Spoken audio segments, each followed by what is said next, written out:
Bonjour, je vais vous présenter le processus achats moyens généraux que j'ai effectué pendant mon stage 2017 dans les laboratoires Pierre Fabre. Je m'appelle Jade Daventure et je suis en Master 1 MAI, Master Achat et Innovation, à l'école de commerce Kedge Business School à Bordeaux. Je vais vous présenter les missions que j'ai effectuées durant mon stage. Je vous souhaite un agréable moment. Les laboratoires Pierre Fabre, dans lesquels j'ai effectué mon stage, ont été créés en 1962 à Castres, dans le Tarn, par M. Pierre Fabre, un pharmacien qui détient une histoire singulière. C'était un pharmacien botaniste et un entrepreneur passionné. Pierre Fabre a fait de son officine castraise un groupe international resté fidèle à la région d'origine, aux valeurs humanistes et à l'éthique pharmaceutique de son fondateur. Il crée aussi une fondation reconnue d'utilité publique. Monsieur Pierre Fabre est décédé en 2013 à l'âge de 87 ans. Les laboratoires détiennent 3 branches, le médicament, la santé et la dermocosmétique. Ils comptent 5 axes d'innovation prioritaires qui sont la santé grand public, l'oncologie, la dermocosmétique, le système nerveux central et la dermatologie éthique. Le groupe a effectué plus de 2,2 milliards d'euros de chiffre d'affaires en 2016. Il y a près de 13 000 collaborateurs dans le monde, dont la moitié en France, 8% en Amérique, 18% en Europe, 3% en Afrique et 21% en Asie-Océanie. Il fait partie du 2e laboratoire pharmaceutique privé français et il est le 2e laboratoire dermocosmétique mondial. Voici le temps de vous expliquer le contexte du service achat dans lequel j'ai pu travailler. Et oui, vous me reconnaissez, c'est moi, à mon bureau, en train de travailler. Les achats sont en construction depuis l'arrivée de Rachid Assas dans l'entreprise, directeur des achats groupes en 2015. Les différents périmètres des achats groupes sont le contrôle de gestion, les achats informatiques, les achats biens d'équipement et bâtiments, transport et distribution, recherche et développement, marketing et communication, et enfin PLV et édition. Mais aussi le service moyens généraux et prestations intellectuelles où je vous présente Sylvie Zago, ma maître de stage. Et oui, c'est mon service. Durant mon stage de 6 mois, j'ai eu en charge un chantier important dans ma famille d'achat, la blanchisserie. J'ai été amenée à conduire tout le processus achat de A à Z. La première étape du processus achat est l'identification du besoin. Nous avons eu des directives de notre responsable achat sur le chantier blanchisserie à mener pour rationaliser les coûts engendrés par la location de vêtements de travail dans l'entreprise. Nous avons pu remarquer que ce chantier n'avait jamais fait l'objet d'une étude approfondie et qu'il y avait donc une possibilité de gain non négligeable. La deuxième étape achat a consisté en l'analyse interne et externe du marché de la blanchisserie. Pour faire l'analyse interne, nous avons dû récolter les données par les fournisseurs eux-mêmes sur leur entreprise, leur santé financière, leur domaine d'activité, les chiffres clés et bilans avec Pierre Fabre, ainsi que leur stratégie de croissance, etc. D'un autre côté, nous avons dû récolter tous les contrats existants avec nos 3 prestataires sur tous les sites Pierre Fabre ayant des besoins en blanchisserie. J'ai rencontré de grandes difficultés pour récolter tous les contrats, car il y a une multitude de sites avec des contrats différents, avec des dates d'échéance différentes, des difficultés de communication et de prise de contact avec les responsables des sites qui étaient capables de nous fournir toutes les données dont nous avions besoin. De plus, le service achat étant récent dans l'entreprise, les collaborateurs Pierre Fabre n'ont pas toujours le réflexe de nous inclure dans leurs projets. Les achats étant nouveaux pour moi, j'avais peur de ne pas réussir ma mission avant même de l'avoir vraiment commencé. Alors, je n'ai pas baissé les bras et j'ai cherché comment pallier à ces difficultés. Si je n'arrive pas à récolter les informations en interne, je vais les demander aux fournisseurs. Nous avons donc contacté nos 3 fournisseurs actuels pour les rencontrer pour la première fois et leur faire part de la présence des achats dans l'entreprise et leur demander de nous donner toutes les informations dont nous avions besoin. Cette première prise de contact fut constructive pour les 2 parties grâce à des échanges de qualité, et ce, avec les 3 fournisseurs.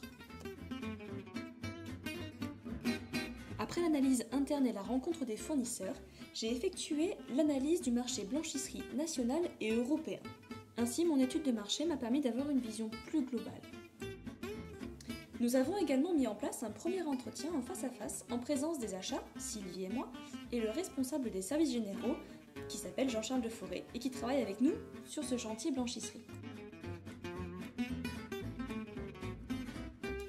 Nous avons visité des usines des 2 principaux fournisseurs avec lesquels nous travaillons. une usine avec des vêtements traités de manière ultra propre pour les vêtements stériles et une usine de traitement des vêtements de manière traditionnelle. À la suite de ces visites, j'ai créé des tableaux types à faire remplir aux fournisseurs en vue d'obtenir des informations complètes, fiables et surtout de pouvoir les analyser de façon claire et précise. J'ai créé un tableau d'analyse globale pour identifier les montants dépensés par fournisseur, par site, le type d'article loué, les dates des contrats, etc. La troisième étape du processus achat est la mise en place de la stratégie achat. Pour mettre en place la stratégie achat sur ce chantier blanchisserie, nous avons eu une réflexion avec ma responsable de stage sur une stratégie possible et la recherche d'idées pour réduire les coûts de X%. Puis nous avons mis en place une nouvelle réunion avec une présentation au responsable achat groupe, Rachid Assas, de toutes les données récoltées et analysées lors des semaines précédentes.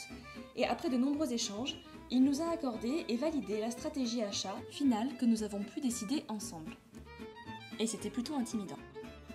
Notre stratégie a donc été de renégocier les conditions commerciales et de renégocier un contrat de gré à gré qui régira des contrats d'application sur site. La contrepartie est que les fournisseurs auront la garantie de leur chiffre d'affaires chez Pierre Fabre pendant 3 ans. À l'issue des 3 ans et quoi qu'il arrive, le groupe lancera un appel d'offres pour réduire davantage des coûts liés à la blanchisserie, mais aussi réduire le nombre de prestataires. Notre but, en tant qu'acheteur, est d'obtenir des gains immédiats grâce à la baisse des coûts avec la proposition commerciale de chacun de nos 3 fournisseurs. La suite des étapes a été l'analyse des propositions commerciales et les négociations finales par conférence téléphonique. J'ai aussi travaillé avec le service juridique pour créer le contrat cadre et les contrats d'application.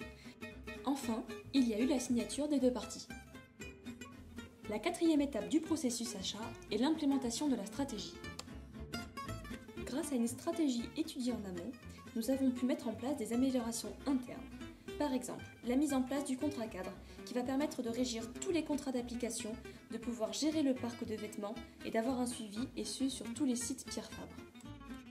Un nouvel appel d'offres sera lancé d'ici 2 à 3 ans pour optimiser à nouveau les gains et nous pourrons faire un travail de fou.